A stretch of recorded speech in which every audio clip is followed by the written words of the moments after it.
ಇದೆಲ್ಲ ನಡೆದಿರೋದು ಸಂಚು ನಮ್ಮಿಬ್ಬರನ್ನ ದೂರ ಮಾಡೋದಕ್ಕೆ ಅಂತ ನಾನು ನಿಮಗೆ ಪ್ರೂವ್ ಮಾಡ್ತೀನಿ.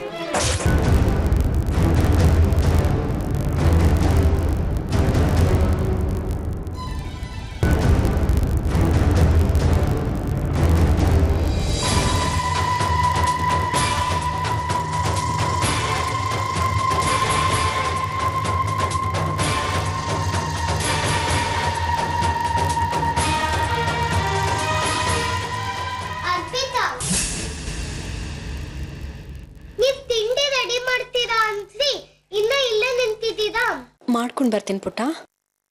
ಸಾಕ್ಷಿ, ಅರ್ಪಿತಾ ಜೊತೆ ನನ್ನ ಸಂಬಳದ ವಿಷಯ ಮಾತಾಡಬೇಕು. ನೀನು ಹೋಗಮ್ಮ, ಅವಳು ಬರ್ತಾಳೆ. ನಿನ್ನ ಆಸೆನ ನನ್ನ ಹತ್ರ ಹೇಳ್ಕೋಬೋದಾಗಿತ್ತಲ್ವಾ?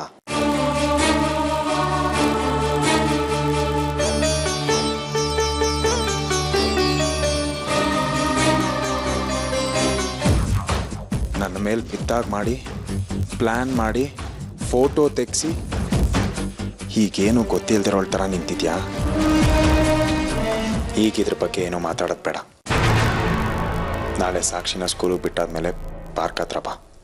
ಪಾರ್ಕ್ಗ? ಹಾ, ಬಂದೆ ಪುಟ್ಟ.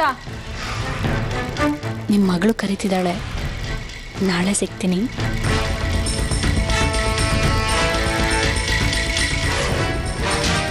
ನನ್ನ ಆರ್ತಿಯವ್ರ ಮಧ್ಯೆ ತಂದಿ ಕತ್ ನೋಡ್ತಾ ಇದ್ಯಾ? ನಿನ್ನನ್ನು ಎಲ್ಲಿ ಕಳಿಸ್ಬೇಕೋ ಅಲ್ಲಿಗೆ ಕಳಿಸ್ತೀನಿ.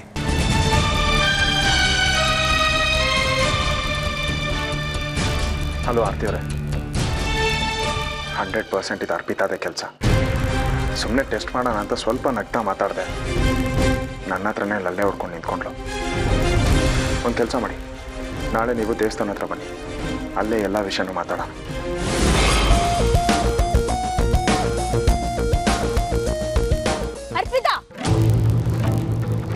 ಅವಾಗ್ಲಿಂದ ಕರಿತಾ ಇದ್ದೀನಿ, ಎಲ್ಲೇ ಇದ್ದೆ? ಸೂರ್ಯ ಅವ್ರ ರೂಮಲ್ಲಿದ್ದೆ. ಸೂರ್ಯ ಅವ್ರು ಹಿಡ್ಕೊಂಡು ಬಿಟ್ಟಿದ್ರು. ಅದು ರೂಮ್ ಕ್ಲೀನ್ ಮಾಡೋದಕ್ಕೆ ಹಿಡ್ಕೊಂಡ್ರು ಅಂದೆ. ಸರಿ, ಹೋಗು.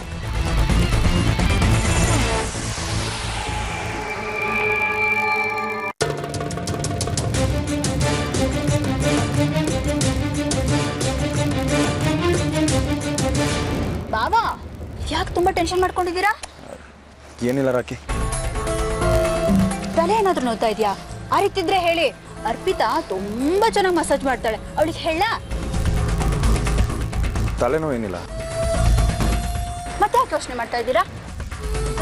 ನಿನಗೆ ಗೊತ್ತಿಲ್ದಿರೋದು ಏನಿದೆ ರಾಕಿ? ಆರ್ತಿಯವ್ರು ನನ್ನ ಜೊತೆ ಮನೆಗೆ ಬರೋದಕ್ಕೆ ಒಪ್ಕೊಂಡಿದ್ರು. ಆದರೆ ಈಗ ಬರಲ್ಲ ಅಂತ ಕೂತಿದ್ದಾರೆ. ಅವ್ರಿಗೆ ಯಾರೋ ನಮ್ಮ ಬಗ್ಗೆ ತಲೆ ಕೆಡ್ಸ್ಬಿಟ್ಟಿದ್ದಾರೆ. ಇದನ್ನು ಮಾತಾಡೋಣ ಅಂತ ದೇವಸ್ಥಾನಕ್ಕೆ ಕರೆದೆ, ಬರಲ್ಲ ಅಂದ್ಬಿಟ್ರು. ಅದಕ್ಕೆ ಯೋಚನೆ ಮಾಡ್ತಾ ಇದ್ದೀನಿ. ಚೆನ್ನಾಗಿ ಅನ್ಭವಿಸು. ನೀನು ಒದ್ದಾಡೋದನ್ನ ನಾನು ನೋಡಬೇಕು. ನನ್ನ ಕೆನ್ನೆಗೆ ಹೊಡಿತೀಯಾ? ಇದಿನ್ನು ಸ್ಯಾಂಪಲ್. ಮುಂದೆ ಇನ್ನೂ ಏನೇನಾಗುತ್ತೆ ಅಂತ ನೋಡ್ತಾ ಇರು. So sad. ಆರ್ತಿ ಅಕ್ಕ ನಿಮ್ ಜೊತೆ ಈ ಮನೇಲಿದ್ದಾಗ ಈ ಮನೆ ಎಷ್ಟು ಚೆನ್ನಾಗಿತ್ತು. ಈಗ ಅವ್ರಿಲ್ದೆ ಈ ಮನೆ ಬಿಕೋ ಅಂತ ಇದೆ. ಅವ್ರಿಲ್ದೆ ನಿಮ್ ಪರಿಸ್ಥಿತಿ ನನ್ನಿಂದ ನೋಡಕ್ ಆಗ್ತಾ ಇಲ್ಲ ಬಾವಾ. ಪಾಪ ನೀವು, ಸಾಕ್ಷಿ, ಪ್ರತಿಯೊಂದಕ್ಕೂ ಅರ್ಪಿತನ್ ಮೇಲೆ ಡಿಪೆಂಡ್ ಆಗಿದ್ದೀರಾ.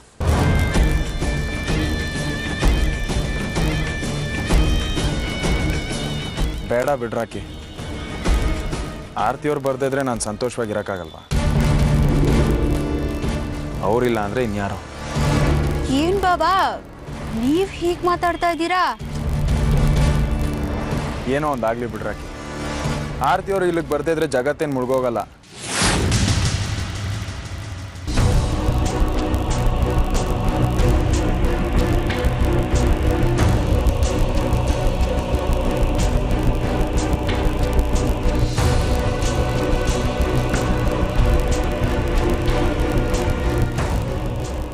ಏನಪ್ಪ ಇದು?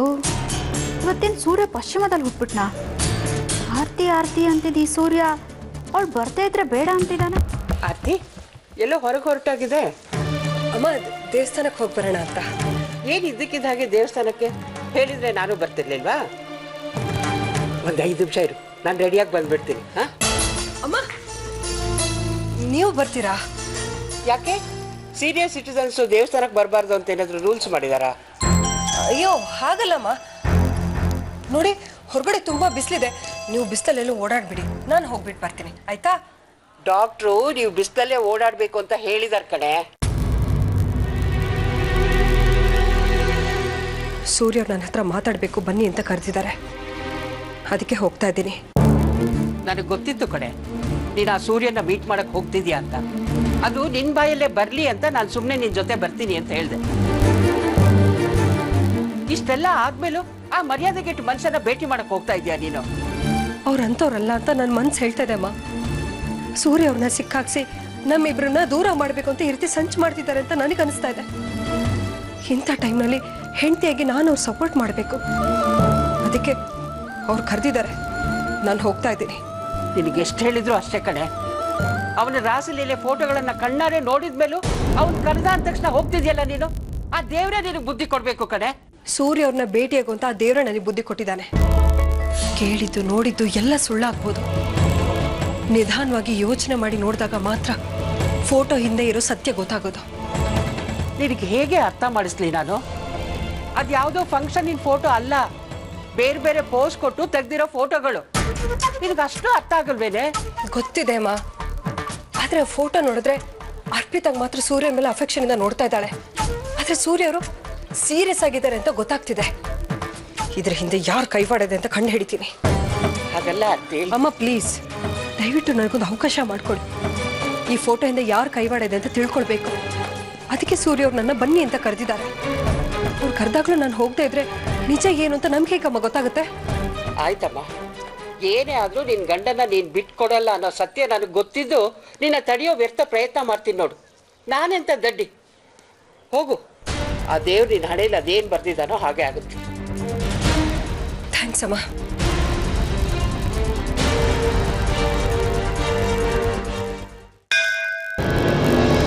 ಇದೆಲ್ಲ ಅರ್ಪಿತನ ಕೆಲಸ ಅಂತ ಫೋನಲ್ಲಿ ಹೇಳಿದ್ರಿ, ಏನಾಯ್ತು? ಆ ಫೋಟೋಗಳಿಂದ ಡೆಫಿನೆಟ್ ಆಗಿ ಅವಳು ಕೈವಾಡ ಇರೋ ಹಾಗಿದೆ. ಅಷ್ಟೂರಾಗಿ ಹೇಗೆ ಹೇಳ್ತೀರಾ?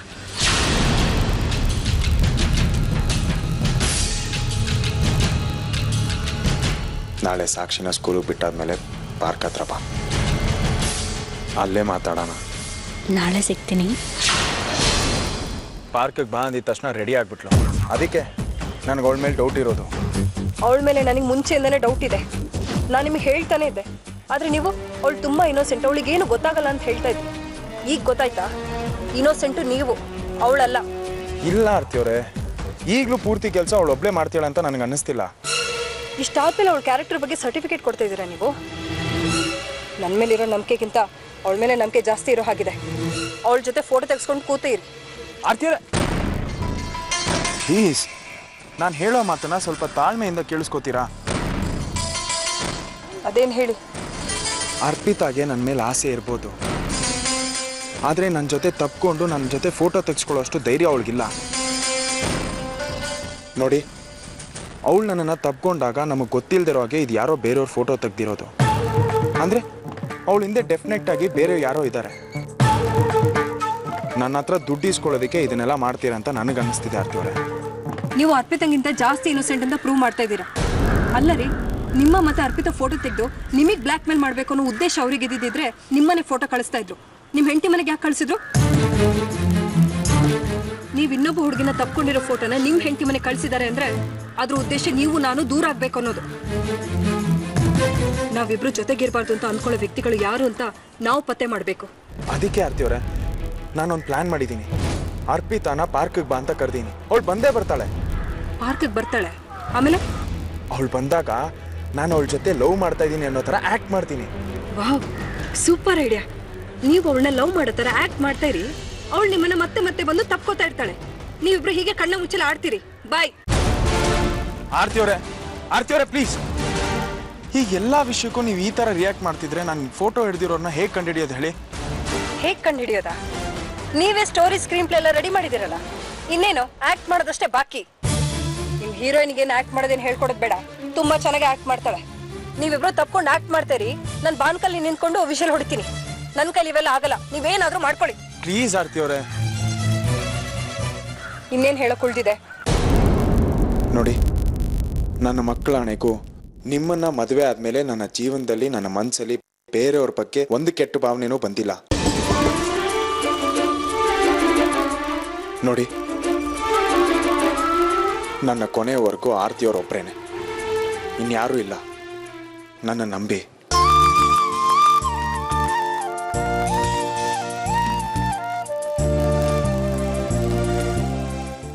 ನಾನು ನಿಮ್ಮನ್ನ ನಂಬ್ತೀನಿ, ಆದ್ರೆ ನೀವು ಅರ್ಪಿತನ ಮತ್ತೆ ತಪ್ಕೊಳ್ಬಾರ್ದು. ಸರಿ, ಆಯ್ತು. ನೀವು ಅವಳನ್ನ ಲವ್ ಮಾಡ್ತಾರ ಆಕ್ಟ್ ಮಾಡ್ತೀರಾ, ಅವಳನ್ನ ತಪ್ಕೊಳ್ಳಲ್ಲ. ಸರಿ, ಮುಂದೇನು? ಮುಂದೆ ಆ ಫೋಟೋ ತೆಗೆದಿದ್ದ ವ್ಯಕ್ತಿ ನಮ್ಮನ್ನು ಫಾಲೋ ಮಾಡೇ ಮಾಡ್ತಾನೆ. ಅವ್ನು ಹಿಡ್ದೇ ಹಿಡಿತೀನಿ. ಆ ಫೋಟೋ ತೆಗ್ದಿರೋ ವ್ಯಕ್ತಿ ಅವನು ಆಗಿರ್ಬೋದು, ಅವಳು ಆಗಿರ್ಬೋದು. ಅಂದ್ರೆ ನನಗೆ ರಾಕಿ ಮೇಲೆ ಡೌಟ್ ಇದೆ. ಅವಳು ಅರ್ಪಿತನ ಇಟ್ಕೊಂಡು ಗೇಮ್ ಮಾಡ್ತಿದ್ದಾಳೆ ಅಂತ ನನಗೆ ಅನಿಸ್ತಾ ಇದೆ. ಪ್ಲೀಸ್ ಆರ್ತಿ ಅವರೇ, ರಾಕಿಗೂ ಇದಕ್ಕೂ ಸಂಬಂಧನೇ ಇಲ್ಲ.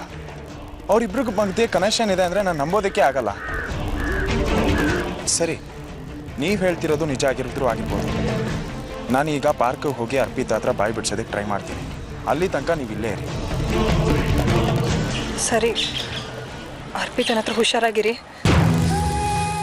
ಇಷ್ಟು ಹೇಳಿದ್ಮೇಲೂ ನನ್ನ ಮೇಲೆ ನಂಬಿಕೆ ಬಂದಿಲ್ವಾ? ನಿಮ್ಮ ಮೇಲೆ ನಂಬಿಕೆ ಇದೆ ನನಗೆ, ಅರ್ಪಿತನ ಮೇಲೆ ನನಗೆ ನಂಬಿಕೆ ಇಲ್ಲ. ನಿಮ್ಮನ್ನು ಹೋಲ್ಸ್ಕೊಳ್ಳೋಕೆ ಅವಳು ಯಾವ ಮಟ್ಟಕ್ಕೆ ಬೇಕಾದರೂ ಇಳಿತಾಳೆ. ಆಯಿತು ಆರ್ತಿ ಅವರೇ, ಸರಿ.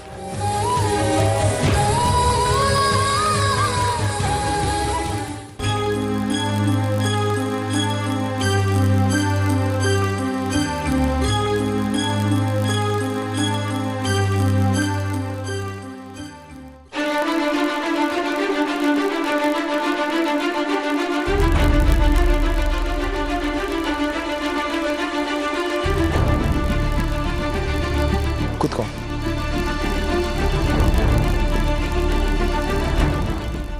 ತಗೋ. ನಿಜವಾಗ್ಲೂ ನಂಗೇನಾ ಸರ್? ಹೌದು.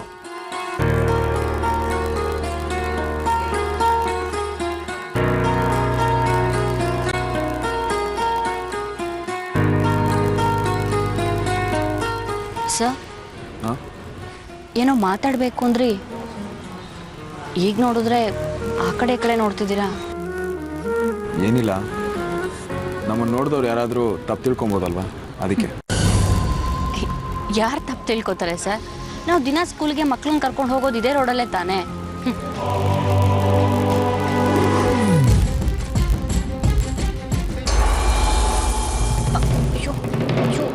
ಪರವಾಗಿಲ್ಲ ಬಿಡಿ. ಸಾರಿ ಸರ್, ನಂಗೆ ಗೊತ್ತಾಗಿಲ್ಲ. ಈಗ ಓಪನ್ ಮಾಡ್ತಿರಲ್ಲ. ಸಾರಿ ಸರ್, ಪರವಾಗಿಲ್ಲ. I am so sorry.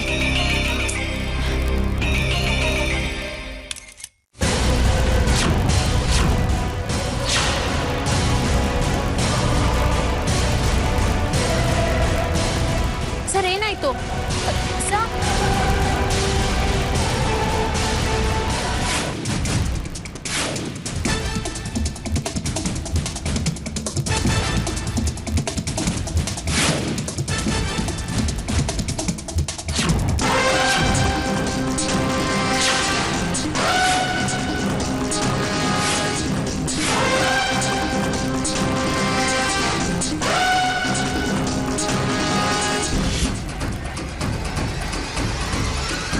ಯಾರೋ ನೀನು? ಏನ್ ಸರ್? ನನ್ನ ಫೋಟೋ ಏನಕ್ಕೆ ತೆಗಿತಿದ್ದೆ? ಯಾವ ಫೋಟೋ? ಯಾವ್ದು ತೆಗಿಲ್ಲ ಸರ್. ಯಾವ ಫೋಟೋನು? ನಿನ್ ಕ್ಯಾಮ್ರಾ ಕೊಡಿ. ಇಲ್ಲ ಸರ್, ಯಾವ್ದು ಇಲ್ಲ ಸರ್. ಮತ್ತೆ ನನ್ನ ನೋಡಿ ಏನಕ್ಕೆ ಕೊಡೋಗ್ತಾ ಇದ್ದೆ? ನಾವೆಲ್ಲ ಹೋಗ್ತೀವಿ ಸರ್. ಯಾರೋ ನೀನು? ಹೊಡಿಬೇಡಿ ಸರ್, ನನ್ನ ಡ್ಯೂಟಿ ನಾನು ಮಾಡಿದ್ದೀನಿ ಅಷ್ಟೇ. ಫೋಟೋ ತೆಗಿಯ ನಿನ್ ಡ್ಯೂಟಿನ? ಸರ್, ನಾನು ಡಿಟೆಕ್ಟಿವ್ ಏಜೆನ್ಸಿ ಕೆಲಸ ಮಾಡೋದು ಸರ್. ನೋಡಿ.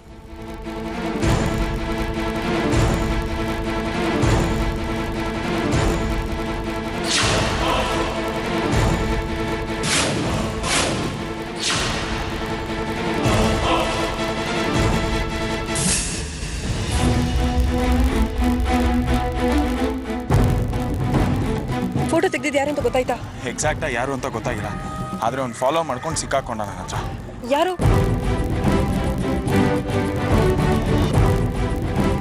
ಡಿಟೆಕ್ಟಿವ್ ಏಜೆನ್ಸಿ ಅವರು. ನಿಮ್ಮ ಅರ್ಪಿತ ಫೋಟೋ ಯಾಕೆ ಅವ್ರು ತೆಗೆದ್ರು? ಯಾಕೆ ಅಂದ್ರೆ ಅವ್ರಿಗೆ ಲಾಭ ಸಿಗುತ್ತಲ್ಲ, ಅದಕ್ಕೆ. ನಿಮ್ಮ ಫೋಟೋ ತೆಗೆಯೋದ್ರಿಂದ ಅವ್ರಿಗೇನು ಲಾಭ? ಫೀಸ್ ಸಿಗುತ್ತಲ್ಲ, ಅದೇ ಲಾಭ. ಫೀಸಾ? ಅಂದರೆ ಈ ಕೆಲಸನ ಅವ್ರ ಕೈಲಿ ಯಾರು ಬೇರೆಯವ್ರು ಮಾಡಿಸಿದ್ದಾರೆ? ನಾನು ಗೆಸ್ಟ್ ಮಾಡಿದಾಗೆ ಆಯಿತು ಆರ್ತಿ ಅವರೇ. ಅರ್ಪಿತಾಗೆ ಇಷ್ಟೆಲ್ಲ ಧೈರ್ಯ ಇರಲಿಲ್ಲ. ನಾನು ಹೇಳಿದ್ನಲ್ವಾ, ಇದನ್ನು ಯಾರೋ ಅವಳ ಹಿಂದೆ ನಿಂತು ಮಾಡಿಸ್ತಿದ್ದಾರೆ. ನನ್ನನ್ನು ನಿಮ್ಮನ್ನ ಬೇರೆ ಮಾಡೋದಕ್ಕೆ ಯಾರು ಈ ರೀತಿ ಪ್ಲಾನ್ ಮಾಡ್ತಿದ್ದಾರೆ? ಅವ್ರು ಯಾರು ಅಂತ ಹುಡುಕ್ಬೇಕು ಸೂರ್ಯ ಅವರೇ. ಯಾರು ಅಂತ ಕಂಡುಹಿಡಿಬೇಕು ಅಂದರೆ ಡಿಟೆಕ್ಟಿವ್ ಏಜೆನ್ಸಿಗೆ ಹೋಗಬೇಕು.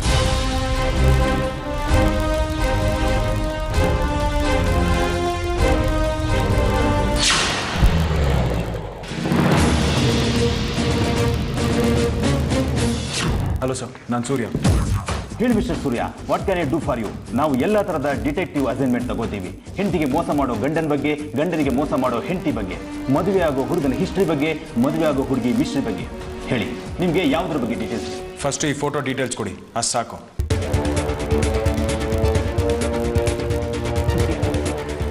ಇದು ನೀವೇ ತಾನೇ?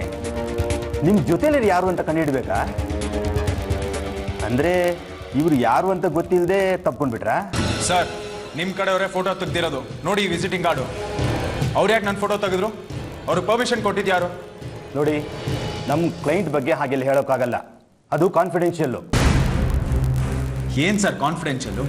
ನನ್ನ ಪರ್ಮಿಷನ್ ಇಲ್ಲದೆ ನನ್ನ ಫೋಟೋ ತೆಗಿಯೋಕ್ಕೆ ರೈಟ್ಸ್ ಯಾರು ಕೊಟ್ಟರು ಅವ್ರಿಗೆ? ಒಳ್ಳೆ ಮಾತಲ್ಲಿ ಈ ಕಾಂಟ್ರಾಕ್ಟ್ ನಿಮ್ಗೆ ಯಾರು ಕೊಟ್ಟರು ಅಂತ ಹೇಳಿದ್ರೆ ಸರಿ, ಇಲ್ಲಾಂದರೆ ನಿಮ್ಮ ಮೇಲೆ ಕಂಪ್ಲೇಂಟ್ ಕೊಡಬೇಕಾಗತ್ತೆ. ನೋಡಿ ಮಿಸ್ಟರ್ ಸೂರ್ಯ, ನಮ್ಮದು secret agency. We are the licensed detective agency. ನಾನೊಬ್ಬ ರಿಟೈರ್ಡ್ ಪೊಲೀಸ್ ಆಫೀಸರ್. ನೀವು ನಮ್ಮ ಮೇಲೆ ಕಂಪ್ಲೇಂಟ್ ಕೊಟ್ಟರು ಏನೂ ಯೂಸ್ ಇಲ್ಲ. ಹಾಗಂದ್ರೆ ಹೇಗೆ ಸರ್? ಇವತ್ತು ಈ ಫೋಟೋಗಳಿಂದ ಇವ್ರು ರಾಜ್ಯ ತಲೆ ಎತ್ಕೊಂಡು ಓಡಾಡಕ್ಕಾಗ್ತಾ ಇಲ್ಲ. ನೀವು ಮಾಡಿರೋ ಕೆಲಸದಿಂದ ಒಂದು ಸಂಸಾರ ನೆಮ್ಮದಿ ಹಾಳಾಗ್ತಾ ಇದೆ. ನೀವು ಮಾಡ್ತಿರೋದು ಸರಿನಾ? ನೋಡಿ ಸರ್, ಒಳ್ಳೆ ಮಾತಲ್ಲಿ ನಿಮ್ಗೆ ಈ ಕಾಂಟ್ರಾಕ್ಟ್ ಯಾರು ಕೊಟ್ಟರು ಅಂತ ಹೇಳಿದ್ರೆ ಸರಿ, ಇಲ್ಲಾಂದರೆ ನಿಮ್ಮ ಕಂಪ್ನಿನ ಸೂ ಮಾಡಬೇಕಾಗುತ್ತೆ. ಮೀಡಿಯಾದಲ್ಲಿ ನಿಮ್ಮ ಕಂಪ್ನಿ ಬಗ್ಗೆ ಒಂದು ಗಂಡ ಹೆಂಡತಿ ಸಂಬಂಧ ಹಾಳು ಮಾಡ್ತಾರೆ ಅಂತ ಹೇಳಬೇಕಾಗುತ್ತೆ. ನೋಡಿ, ನಾನು ಇಷ್ಟಪಟ್ಟರೂ ಕೂಡ ಪೂರ್ತಿ ಮಾಹಿತಿ ಕೊಡೋಕ್ಕಾಗಲ್ಲ. ಯಾಕಂದರೆ ನಮ್ಮ ಕೆಲಸ ನಡೆಯೋದು ಆನ್ಲೈನಲ್ಲೇ, ನಮಗೆ ಪೇಮೆಂಟ್ ಆಗೋದು ಆನ್ಲೈನಲ್ಲೇ. ಅದಕ್ಕೆ ನಾವು ಕಾಂಟ್ಯಾಕ್ಟ್ ಮಾಡ್ಕೊಂಡಿರ್ತೀವಿ. ಅವ್ರು ಕೇಳಿರೋ ಮಾಹಿತಿನ ಕೊಡಬೇಕು ಅಂತ ಅಷ್ಟೇ. ಹಾಗೆಲ್ಲ ಕ್ಲೈಂಟ್ಸ್ ಡೀಟೇಲ್ಸ್ನ ರಿವೀಲ್ ಮಾಡೋ ಹಾಗಿಲ್ಲ. ನಾವಿಂತಹ ಅಕ್ರಮ ಸಂಬಂಧಗಳ ಸಾವಿರಾರು ಕೇಸ್ಗಳನ್ನ ಹ್ಯಾಂಡಲ್ ಮಾಡಿದ್ದೀವಿ. ಮರ್ಯಾದೆಯಿಂದ ಮಾತಾಡಿ ಸರ್, ಬಾಯಿ ಬಂದಾಗೆಲ್ಲ ಮಾತಾಡಕ್ಕೆ ಹೋಗ್ಬೇಡಿ. ಅಕ್ರಮ ಸಂಬಂಧ ಎಲ್ಲ ಇಟ್ಕೊಂಡಿಲ್ಲ ನಾನು. ಒಂದು ನಿಮಿಷ. ಸೂರ್ಯ ಅಲ್ವಾ ನಿಮ್ಮ ಹೆಸರು? ಹೌದು. ನೀವು ನಿಮ್ಮ ಹೆಂಡತಿ ಒಟ್ಟಿಗಿದ್ದೀರಾ? ದೂರ ಇದ್ವಿ, ಆದ್ರೆ ಈಗ ಮತ್ತೆ ಕರೆಕ್ಟಾಗಿ ಇನ್ಫಾರ್ಮೇಶನ್ ಕೊಟ್ಟಿದ್ದಾರಲ್ವಾ? ಒಬ್ಬ ವ್ಯಕ್ತಿ ಯಾರ ಮೇಲಾದರೂ ಈ ರೀತಿ ಡಿಟೆಕ್ಟಿವ್ ಕೆಲಸ ಮಾಡಿಸ್ತಾರೆ ಅಂದರೆ ಸಹಜವಾಗಿ ಇನ್ನೆರಡು ವ್ಯಕ್ತಿಗಳು ಇನ್ವಾಲ್ವ್ ಆಗಿರ್ತಾರೆ.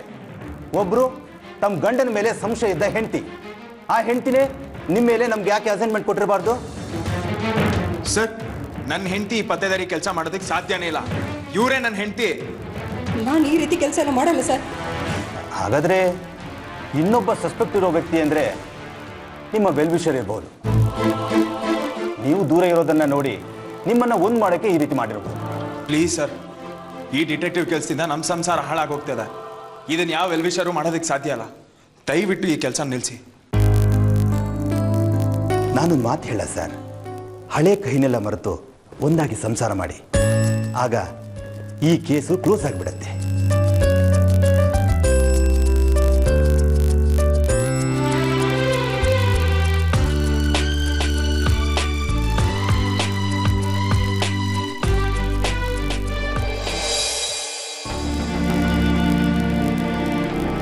ಡಿಟೆಕ್ಟಿವ್ ಏಜೆನ್ಸಿಲೇ ಹೇಳಿರೋ ಹಾಗೆ ನನ್ನ ಅರ್ಪಿತಾ ಬಗ್ಗೆ CID ಕೆಲಸ ಮಾಡಕ್ಕೆ ಹೇಳಕ್ಕೆ ಸಾಧ್ಯ ಇರೋದು 3 ಜನಕ್ಕೆ. ಒಂದು ನೀವು, ಅಥವಾ ಮಿತ್ರಗಳ ರೂಪದಲ್ಲಿರೋ ವಿರೋಧಿಗಳು. ನೀವಂತೂ ಇದನ್ನ ಮಾಡೋದಕ್ಕೆ ಸಾಧ್ಯ ಇಲ್ಲ. ಇನ್ನು ಉಳ್ದೋರು ಯಾರು? ನಮ್ಮಮ್ಮ, ರವಿಯಣ್ಣ, ಪರಿಮಳ ಅದ್ಕೆ. ಅವರು ಇದನ್ನ ಮಾಡೋದಕ್ಕೆ ಸಾಧ್ಯ ಇಲ್ಲ ಆರ್ತಿಯವರೇ. ಸಂತೋಷ್ ವೇದಿಕನು ಈ ಕೆಲಸ ಮಾಡಿರೋದಕ್ಕೆ ಸಾಧ್ಯ ಇಲ್ಲ. ಮತ್ತಿನ್ಯಾರು ಮಾಡಿರ್ಬೋದು? ಇದನ್ನ ಹೇಗೆ ಹೇಳೋದಕ್ಕೆ ಸಾಧ್ಯ ನೀವು? ಸಂತೋಷ್ ಡಿಟೆಕ್ಟಿವ್ ಏಜೆನ್ಸಿ ಅವರು ಹೇಳೋದ್ರಿಂದ ಅವನಿಗೇನು ಲಾಭ? ಹೇಗಿದ್ರು ಸಂತೋಷ್ ವೇದಿಕಕ್ಕೆ ರಿಸೆಪ್ಷನ್ ಮಾಡ್ತೀವಿ ಅಂತ ಹೇಳಿದ್ದೀವಿ ಅಂದಮೇಲೆ ಅವ್ರು ಈ ಕೆಲಸ ಮಾಡೋದಕ್ಕೆ ಹೇಗೆ ಸಾಧ್ಯ ಸೂರ್ಯ ಅವರೇ? ನೀವು ಹೇಳ್ತಾ ಇರೋದು ಸರಿಯಾಗೇ ಇದೆ ಆರ್ತಿಯವರೇ. ಇನ್ನು ಉಳಿದಿರೋದ್ರಂದ್ರೆ ರಾಕಿ. ನೀವು ರಾಕಿನ ಸೀಕ್ರೆಟ್ ಆಗಿ ಟ್ಯಾಕಲ್ ಮಾಡಿ, ಏನಾದರೂ ಕ್ಲೂ ಸಿಗುತ್ತೆ. ಸೀಕ್ರೆಟ್ ಆಗಿ ಏನಕ್ಕೆ ಕೇಳಬೇಕು? ಈಗಲೇ ಡೈರೆಕ್ಟ್ ಆಗಿ ಮಾತಾಡ್ತೀನಿ ಅವಳ ಹತ್ರ.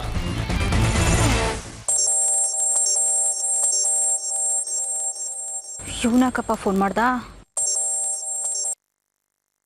ಹಲೋ, ಹೇಳಿ ಬಾಬಾ. ನಾನು ಇವಾಗ ಎಲ್ಲಿದ್ದೀನಿ ಅಂತ ಗೊತ್ತಾ ರಾಕಿ?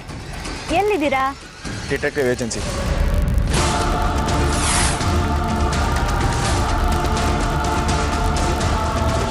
ಡಿಟೆಕ್ಟಿವ್ ಏಜೆನ್ಸಿಲ? ಹೌದು, ಸೀಕ್ರೆಟ್ ಡಿಟೆಕ್ಟಿವ್ ಏಜೆನ್ಸಿ. ಯಾರು ಕಳ್ತನ ಪತ್ತೆ ಮಾಡಕ್ ಹೋಗಿದ್ದೀರಾ ಅಲ್ಲಿಗೆ? ನಿನಗಿಂತ ದೊಡ್ಡ ಕಳ್ಳರು ನಮ್ಮನೇಲಿ ಯಾರಿದ್ದಾರೆ? ನಿನ್ ಬುದ್ಧಿವಂತಿಕೆ ನನ್ನ ಹತ್ರ ತೋರಿಸ್ಬೇಡ ರಾಕಿ. ನಿನ್ ಮುಖವಾಡ ಕಳ್ಸಿಬಿದ್ದಾಯ್ತು. ಅರ್ಪಿತಾ ಇನ್ನೋಸೆಂಟ್, ಏನೋ ನನ್ನ ಜೊತೆ ಸಲಿಗೆಯಿಂದ ಇದ್ದಾಳೆ. ಅದನ್ನೇ ಎನ್ಕ್ಯಾಶ್ ಮಾಡಿಕೊಂಡು ಡಿಟೆಕ್ಟಿವ್ ಏಜೆನ್ಸಿಗೆ ಬಂದು ನನ್ನ ಬಗ್ಗೆ ದೂರು ಕೊಟ್ಟಿದ್ಯಾ. ಹಣ ಕೊಟ್ಟು ನಮ್ಮಿಬ್ರು ಫೋಟೋ ತೆಗಿಯಂಗೆ ಮಾಡಿದ್ಯಾ. ನಿಜ ತಾನೇ? ಖಂಡಿತವಾಗ್ಲೂ ಇಲ್ಲ ಬಾಬಾ.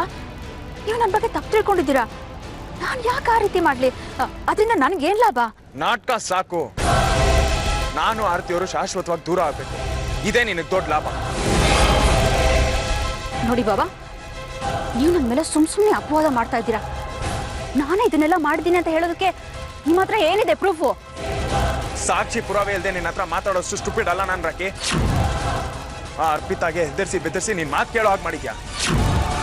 ಆ ಅರ್ಪಿತಾ ಅವತ್ತು ನನ್ನನ್ನು ತಪ್ಕೊಂಡ್ರೆ ಅದನ್ನ ಅವಳಾಗೆ ಹೋಗಿ ಆರ್ತಿಯವ್ರ ಹತ್ರ ಹೇಳೋ ಹಾಗೆ ಮಾಡಿದ್ಯಾ. ಅವತ್ತು ಆರ್ತಿಯವ್ರ ಮನೆಗೆ ಡೈರೆಕ್ಟಾಗಿ ಹೋಗಿ ಮಾತಾಡಿ ಕ್ಲಾರಿಫೈ ಮಾಡ್ಕೊಳ್ಳಿ ಅಂತ ಹೇಳ್ದೋಳು ನೀನೆ. ನಾನು ಈ ಕಡೆ ಹೋಗ್ತಿದ್ದಾಗೇನೆ ಅರ್ಪಿತಾನ ಅವ್ರ ಮನೆಗೆ ಕಳಿಸ್ದೋಳು ನೀನೆ. ಎಲ್ಲ ಗೊತ್ತು ನನಗೆ. ನಿನ್ನ ಜಾಗದಲ್ಲಿ ಬೇರೆ ಯಾರಾದರೂ ಇದ್ದಿದ್ರೆ ನಾನು ಏನು ನೋಡು, ನನ್ನ ತಮ್ಮನ ಹೆಂಡತಿ ಅನ್ನೋ ಒಂದೇ ಒಂದು ಕಾರಣಕ್ಕೆ ವಾರ್ನ್ ಮಾಡಿಬಿಡ್ತಾ ಇದ್ದೀನಿ.